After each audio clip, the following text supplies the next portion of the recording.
Ben-Hur, chapitre 11. La bataille navale. Les 100 galères se rejoignirent dans la baie d'Avlémon, à l'orient de la ville de Cythère, et le tribun consacra une journée à les passer en revue. De là, il fit voile sur Naxos, la plus grande des Cyclades. Placée à mi-chemin entre les côtes de la Grèce et celles de l'Asie, cette île formait au milieu des flots comme un fort, d'où Arius pouvait défier les pirates, soit qu'ils se trouvassent dans la mer Égée, soit qu'ils eussent passé déjà dans la Méditerranée. Tandis que la flotte se dirigeait dans le plus bel ordre vers les rivières rocheuses de l'île, elle rencontra une galère venant de Byzance et dont le commandant put fournir à Quintus Arius tous les renseignements dont il avait besoin. Les pirates, disait-il, étaient tous originaires de Ponteuxin. Ils avaient appareillé dans le plus grand secret et chacun ignorait encore leur existence, que déjà ils apparaissaient dans le golfe de Thrace et anéantissaient la flotte qui y stationnait. De là jusqu'à l'Hellespont, ils avaient fait main basse sur tout ce qui flottait à la surface des eaux. Leur escadre se composait de 60 galères, bien montées et bien armées. Un Grec commandait l'expédition et d'autres Grecs, connaissant parfaitement toutes les mers de l'Orient, lui servaient de pilotes. Ils avaient tout pillé sur leur passage. Aussi, la panique causée par leur approche gagnait-elle les villes situées dans l'intérieur des terres. Ces villes fermaient leurs portes et plaçaient des gardes sur leurs remparts. Partout, les affaires étaient suspendues. Où se trouvaient maintenant ces pirates? C'était là ce qu'il importait avant tout de savoir. Après avoir mis à sac la ville d'Éphestia, située dans l'île de Lemnos, il s'était dirigé vers l'archipel thessalique. Les dernières nouvelles disaient qu'il devait se trouver dans quelques golfes entre Eubée et la Hellade. Telles furent les réponses que reçut Arius. Alors les habitants de l'île, groupés au sommet des collines pour contempler le spectacle inusité que leur offraient ces 50 galères, cinglant de concert vers la côte, virent tout à coup celle qui marchait la première changer de direction et tourner vers le nord, suivie aussitôt par tout le reste de la flotte. Ils avaient entendu parler des ravages exercés par les pirates sur les rives voisines. Aussi suivaient-ils avec un intérêt palpitant et des sentiments de reconnaissance les voiles blanches qui s'en allaient et disparaissaient entre Rhodes et Syros. Ils savaient que leur délivrance dépendait de ces vaisseaux fuyant à l'horizon. Rome ne laissait pas sans défense les peuples conquis par elle. En échange de leur contribution, elle assurait leur sécurité. Fort satisfait de tout ce qu'il venait d'apprendre, le tribun rendait grâce à la fortune qui non seulement venait de le renseigner sur les mouvements des pirates, mais encore les avait attirés dans une impasse où leur destruction paraissait d'avance certaine, et il comprenait l'honneur qui rejaillirait sur son nom s'il parvenait à capturer leur flotte et à l'anéantir d'un coup. Les hardis pillards du Ponteuxin se trouvaient entre l'île d'Eubée et les côtes d'Asie dans ce même canal qui avait autrefois offert un refuge aux vaisseaux du roi Xerxès, et les riches cités situées au bord des golfes voisins leur promettaient de splendides butins. Arius, calculant qu'il devait les rencontrer à la hauteur des Thermopyles, résolut de les surprendre à la fois par le sud et par le nord. Mais pour faire réussir ce plan, il fallait ne pas perdre un instant et s'avancer vers l'île avec toute la vitesse possible. À la tombée de la nuit, on distingua le mont Oucha qui dessinait ses contours sur le ciel assombri, et le pilote signala l'approche de la côte eubéenne. Aussitôt, l'ordre fut donné d'arrêter toutes les rames. Puis Arius partagea sa flotte en 2 divisions de force égales. Lui-même prit le commandement de celle qui devait entrer directement dans le canal, tandis que l'autre ferait force de rame pour tourner l'île. À la vérité, aucune de ces 2 divisions n'égalait la flotte des pirates, mais elles avaient pour elles la discipline, impossible à obtenir d'une horde de brigands. En outre, le tribun comptait que si une des divisions était battue, l'autre rencontrerait l'ennemi déjà affaibli par sa victoire et pourrait facilement en avoir raison. Pendant ce temps, Ben-Hur occupait sa place accoutumée et sa rame, depuis son arrêt dans la baie d'Avlémon, lui paraissait légère. On apprécie trop peu, en général, le sentiment de sécurité que l'on éprouve lorsqu'on sait où l'on est et où l'on va. S'il est angoissant de sentir que l'on a perdu son chemin, il est bien plus pénible encore d'avancer aveuglément dans les régions inconnues. Ben-Hur s'était habitué en quelque mesure à ramer durant des heures, de jour et de nuit, sans connaître la destination de la galère. Cependant, le désir de la prendre ne s'était jamais entièrement éteint en lui, et maintenant il se rallumait sous l'empire de l'espérance que son entrevue avec le tribun avait fait naître dans son cœur. Les moindres bruits qui parvenaient à son oreille lui semblaient des voix, chargées de quelques messages pour lui. Il fixait les yeux sur le petit espace lumineux au-dessus de sa tête par lequel il s'attendait à voir paraître quelque chose. Il n'aurait su lui-même dire quoi. Plus d'une fois, il se surprit sur le point d'adresser la parole à son chef, ce qui eût plongé certainement ce digne fonctionnaire dans un étonnement voisin de la stupeur. Durant ces années de captivité, il avait appris à calculer d'après les rares rayons du soleil qui glissaient sur le plancher à ses pieds la direction que suivait la galère, et depuis leur départ de Cythère, il avait étudié les variations de l'ombre avec une attention passionnée, car il devinait qu'ils se rapprochaient de la terre de Judée. Aussi, leur brusque évolution vers le nord lui causait-elle un désappointement poignant. Quant à la raison d'être de ce changement d'orientation, il cherchait en vain à la comprendre. Il ignorait, ainsi que tous ses compagnons, le but de leur voyage.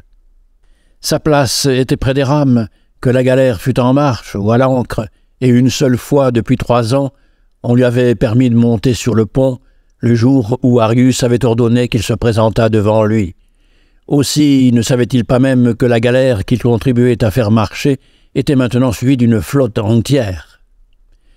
Quand la nuit fut venue, une vague odeur d'encens se répandit dans tout le navire. « Le tribun est à l'hôtel, se dit Ben-Hur. Serions-nous sur le point d'entrer en bataille ?» Il avait assisté déjà à bien des combats sans en avoir vu aucun, et les diverses manifestations que leur approche a provoquées à bord lui étaient familières. Ainsi, il savait qu'avant un engagement, comme avant un départ, on offrait toujours un sacrifice aux dieux. Les rameurs s'intéressaient aux résultats d'une bataille avec autant d'ardeur que les matelots et les soldats, quoique pour de toute autre raison. Ils ne pensaient guère au danger couru, mais ils songeaient qu'une défaite, au cas où ils lui survivraient, les ferait changer de maître, ce qui améliorerait peut-être leur misérable condition. Au moment voulu, on alluma des lanternes suspendues au-dessus des escaliers et le tribun descendit dans l'entrepont. Les soldats se revêtirent de leurs armures et l'on prépara les machines, les munitions, les jarres pleines d'huile inflammable, les corbeilles remplies de balles de coton roulées en forme de chandelles. Quand enfin Ben-Hur vit le tribun remonter sur la plateforme, son casque et son bouclier à la main, il ne douta plus de ce qui allait se passer et se prépara à subir la dernière des ignominies attachées à son état d'esclave. Chaque banc portait une chaîne terminée par des fers que le chef mettait aux pieds des rameurs, et ceux-ci n'avaient d'autre alternative que d'obéir passivement et de se laisser ainsi enlever toute chance de fuir en cas de naufrage. Cette humiliation qu'ils ressentaient tous vivement faisait bouillonner le sang de Ben-Hur. Il eût donné un monde pour y échapper. Le bruit des chaînes soulevées par le chef l'avertissait de son approche. Son tour allait venir, à moins que le tribun intercédât pour lui. Cette idée, dictée peut-être par l'égoïsme ou la vanité, s'empara tout à coup de son âme.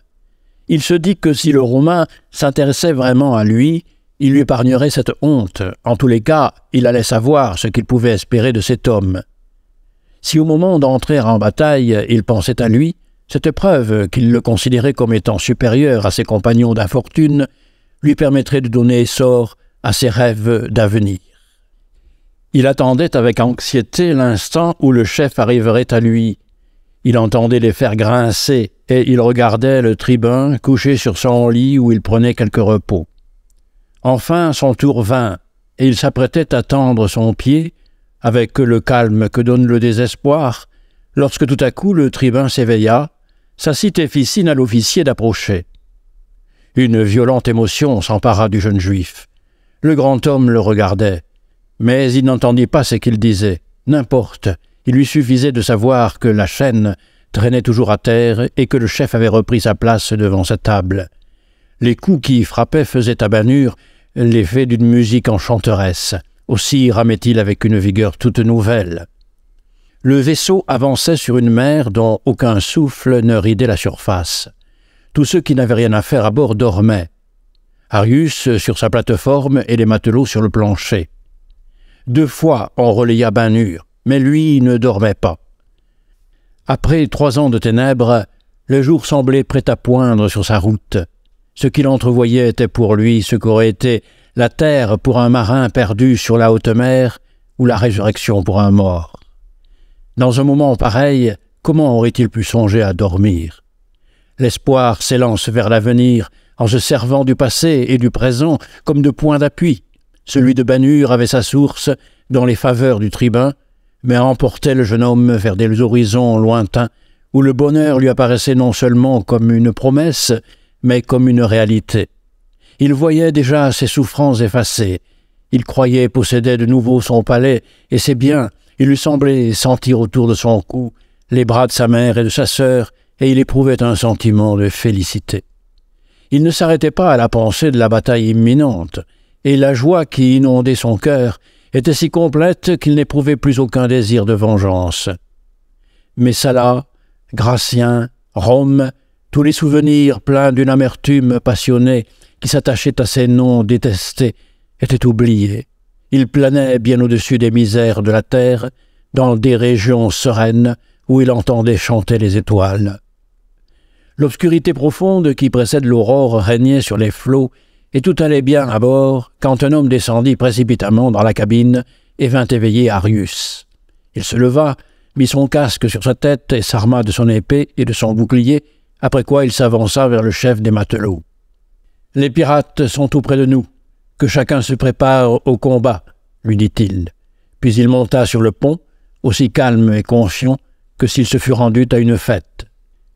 Chacun s'éveilla sur la galère, et tous les officiers se rendirent à leur poste. Les soldats de marine, absolument équipés comme des légionnaires, montèrent sur le pont. L'on préparait en hâte les javelots, les flèches, les provisions d'huile et de balles de coton. On allumait des lanternes, on remplissait d'eau des grandes outres. Les rameurs qui n'étaient pas de service restaient groupés autour de leur chef. Ben-Hur se trouvait au nombre de ceux-là. Il entendait au-dessus de sa tête retentir le bruit des derniers préparatifs. Les matelots déployant la voile, tendant des filets au-dessus du bassin-gage, mettant les machines en ordre, puis le silence se fit sur la galère, ce silence qui précède la tempête. Tout à coup, à un signal donné, les rames restèrent immobiles. Qu'est-ce que cela signifiait? Parmi les 120 esclaves enchaînés au banc, il ne s'en trouvait pas un seul qui ne se posât cette question. Ils n'étaient encouragés au devoir par aucun sentiment de patriotisme, aucun désir de gloire, et certes, un frisson d'horreur pouvait bien les secouer, car le plus abruti d'entre eux savait qu'une victoire ne servirait qu'à river plus inexorablement sa chaîne, tandis que si le bateau venait à couler ou à brûler, il partagerait son sort. Il n'osait s'informer de ce qui se passait au-dehors, ni demander quel ennemi l'on allait combattre. Qui sait si l'un ou l'autre n'aurait pas reconnu dans ses rangs des amis, des frères, des compatriotes. Le cas était possible, probable même, et c'est pour cette raison principalement que les Romains enchaînaient au moment du danger ces pauvres êtres sans défense. Mais ils n'avaient guère de temps de songer à toutes ces éventualités. Un grand bruit de rames attira l'attention de Ben-Hur. L'Astra ballotta pendant un moment comme si elle eût été entourée de vagues. Aussitôt, il comprit qu'une flotte entière manœuvrait derrière elle et se rangeait en ordre de bataille. À un second signal, toutes les rames retombèrent dans l'eau et l'Astra reprit sa marche en avant. Sur le pont et dans l'intérieur du navire, chacun se taisait et on se préparait à soutenir un choc. On eût dit que la galère elle-même se recueillait comme un tigre prêt à bondir sur sa proie. Dans une situation comme celle-là, il est difficile d'apprécier la durée du temps. Aussi Ben-Hur ne se rendait-il pas compte du chemin qu'ils avaient parcouru, quand il entendit le son clair et longuement répercuté des trompettes. Le chef se mit à battre la mesure plus vite. Les esclaves faisaient voler leurs rames, la galère frémissait sous leur effort, la fanfare, placée sur l'arrière-pont, redoublait d'éclat. À l'avant, on entendait des voix tumultueuses, de plus en plus bruyantes. Tout à coup, une secousse violente fit tomber de leur banc plusieurs des rameurs. Le bateau recula, s'arrêta, puis avança de nouveau avec une force irrésistible. Des hurlements de détresse dominaient la voix des cuivres, et l'on entendait un bruit sinistre, comme celui de quelque chose qui craque, se déchire et se brise. Au même moment, une clameur de triomphe retentit sur le pont. Les perrons de la galère romaine venaient de couler bas un vaisseau ennemi. Mais qui donc étaient-ils ceux que la mer engloutissait? D'où venaient-ils et quelle langue parlaient-ils? Sans un instant de trêve, l'Astra poursuivait sa course folle, et maintenant, quelques matelots s'occupaient à imbiber d'huile les rouleaux de coton qu'ils tendaient à leurs camarades postés au haut des escaliers. Le feu allait ajouter à l'horreur du combat. La galère penchait de telle façon que les rameurs dont les bancs se trouvaient adossés à la paroi opposée se maintenaient à grand-peine en leur place. De nouveau, le cri de victoire des Romains s'éleva dans l'air, aussitôt dominé par des vociférations désespérées. Un bâtiment ennemi venait d'être soulevé au-dessus des flots par l'énorme harpon de la galère et précipité dans l'abîme. Le vacarme augmentait de tous côtés. De temps en temps, on entendait un craquement lugubre accompagné d'exclamations d'effroi qui annonçaient qu'un navire venait de couler à pic avec toute sa cargaison humaine. Mais la victoire n'était pas certaine encore, et souvent l'on apportait dans l'entrepont un Romain encore revêtu de son armure et tout sanglant ou même mourant. Parfois aussi des bouffées de fumée chargées d'une odeur de chair carbonisée s'engouffraient dans la cabine, et Ben Hur, en respirant cet air étouffé, se disait qu'à quelques pas de lui, des rameurs brûlaient, avec la galère à laquelle ils étaient inséparablement liés. Tout à coup, l'Astra, qui n'avait pas cessé de marcher, stoppa. Les rames furent arrachées aux mains des rameurs, et ceux-ci jetés en bas de leurs bancs. Sur le pont, on entendait un grand bruit de pas pressés, et les deux parois du bateau craquaient d'une façon inquiétante. Au plus fort de la panique, un homme tomba, la tête la première, dans la cabine, et vint s'affaler aux pieds de Ben Hur. C'était un barbare du Nord, au teint blanc, aux cheveux clairs. Que faisait-il donc là? Une main de fer l'avait-elle arraché du pont du navire voisin? Non. L'Astra venait d'être abordée, et la bataille se livrait maintenant sur son propre pont. Un frisson de terreur secoua le jeune Juif à la pensée du danger que courait Arius. S'il était tué, avec la vie du tribun, s'évanouirait pour toujours tout espoir de revoir sa mère, sa sœur, et dans sa détresse, il s'écria « Dieu d'Abraham, protège-le » Il jeta un regard autour de lui. La confusion était à son comble dans la cabine. Les rameurs demeuraient immobiles et comme paralysés. Des hommes affolés couraient çà et là. Seul le chef restait assis sur sa plateforme, attendant avec un calme imperturbable les ordres du tribun. Il frappait toujours ses coups réguliers. Il les frappait en vain, mais donnait l'exemple de cette discipline sans égale qui avait jusqu'alors conquis le monde. Cet exemple ne fut pas perdu pour Ben Hur. Il rassembla tout son sang-froid et chercha à se rendre compte de la situation où il se trouvait. L'honneur et le devoir retenaient ce Romain sur sa plateforme, mais lui, qu'avait-il à faire avec l'honneur ou le devoir? Et s'il mourait un esclave, à qui cela profiterait-il? Au contraire, le devoir pour lui consistait à vivre.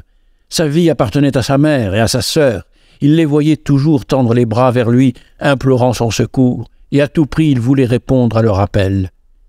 Hélas, il tressaillit en se rappelant que le jugement dont il portait le poids avait toujours force de loi, et qu'aussi longtemps qu'il ne serait pas rapporté, il ne lui servirait de rien de fuir. Il n'y avait pas dans tout le vaste monde un endroit où le bras de l'empereur ne l'atteindrait pas, et jamais il ne pourrait habiter la Judée et se consacrer à la tâche à laquelle il voulait vouer sa vie si la liberté ne lui était pas officiellement rendue. Dieu du ciel, comme il avait attendu ce moment, comme il l'avait demandé dans ses prières, et comme l'exaucement avait tardé, et maintenant que grâce aux promesses du tribun, il croyait être prêt d'obtenir cette liberté, son bienfaiteur allait-il donc lui être enlevé? S'il mourait, tout serait fini, pour lui aussi. Les morts ne reviennent point pour tenir les promesses faites par les vivants. Mais non, cela ne serait pas, ou du moins, si Arius devait périr, il partagerait son sort, préférant 1000 fois mourir que de continuer à mener l'existence d'un esclave. Encore une fois, Ben Hur regarda tout autour de lui. Sur le pont, la bataille continuait. La galère serrée entre deux vaisseaux ennemis couraient à chaque instant le risque d'être écrasés. Les rameurs faisaient des efforts frénétiques pour se débarrasser de leur fer, et, n'y réussissant pas, ils poussaient des hurlements de forcenés. Les gardes s'étaient enfuis, la discipline n'existait plus, le désordre régnait à sa place, partout, excepté sur la plateforme où le chef était toujours assis, fidèle à sa consigne. Ben Hur lui jeta un dernier regard, puis il s'élança en avant, afin de se mettre à la recherche du tribun.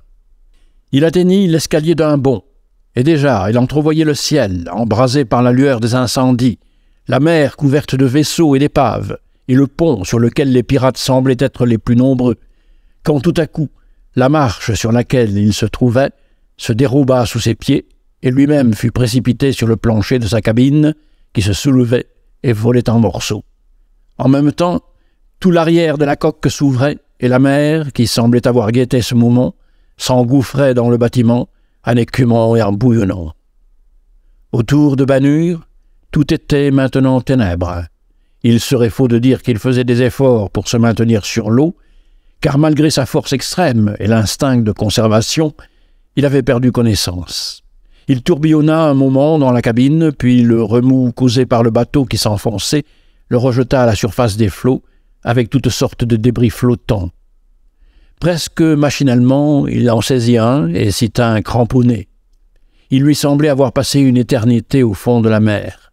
Enfin, il secoua la tête, se frotta les yeux, et après s'être assis sur la planche à laquelle il devait son salut, il essaya de distinguer ce qui l'entourait. La mort qu'il avait cherchée dans les flots sans l'atteindre n'abandonnait pas sa proie. Il la voyait revêtue de formes diverses, ramper autour de lui. Une épaisse fumée dans laquelle les vaisseaux en flammes faisaient ici et là de brillantes trouées traînait sur la mer comme un brouillard.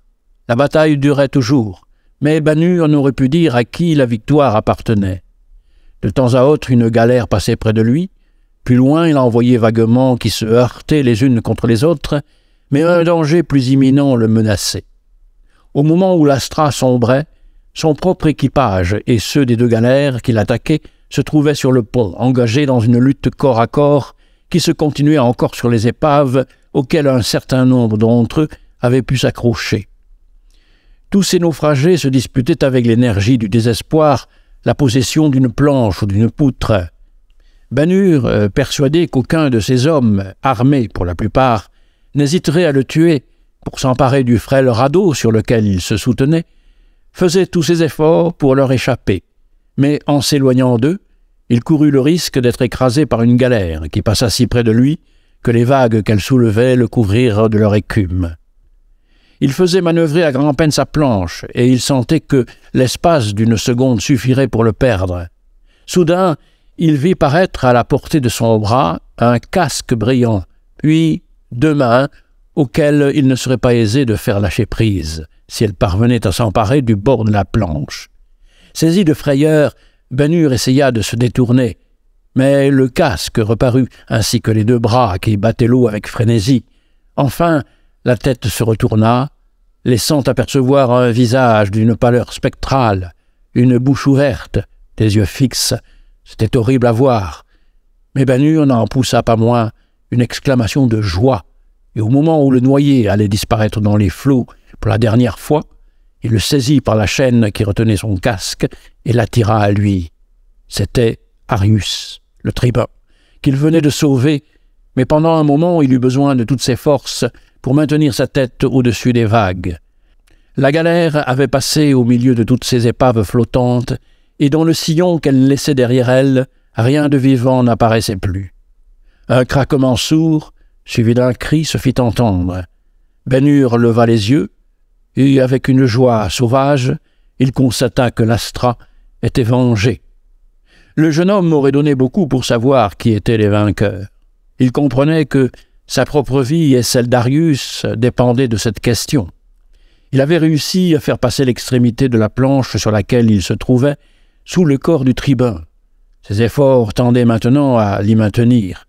L'aube blanchissait la nue à l'Orient, et il la voyait grandir avec une impatience mêlée d'anxiété. Quand le jour serait venu, se trouverait-il entouré de Romains ou de pirates? Dans ce dernier cas, Arius était perdu. Enfin, il aperçut la terre, mais beaucoup trop éloignée encore pour qu'il pût songer à l'atteindre. Quelques hommes se maintenaient encore comme lui au-dessus de l'abîme. On voyait aussi flotter çà et là des morceaux de bois fumant. À une petite distance d'eux, une galère se balançait immobile. Sa grande voile retombait en lambeaux le long du mât. Plus loin passaient des ombres blanches qui pouvaient être les voiles des vaisseaux fuyant le lieu du combat ou de grands vols d'oiseaux.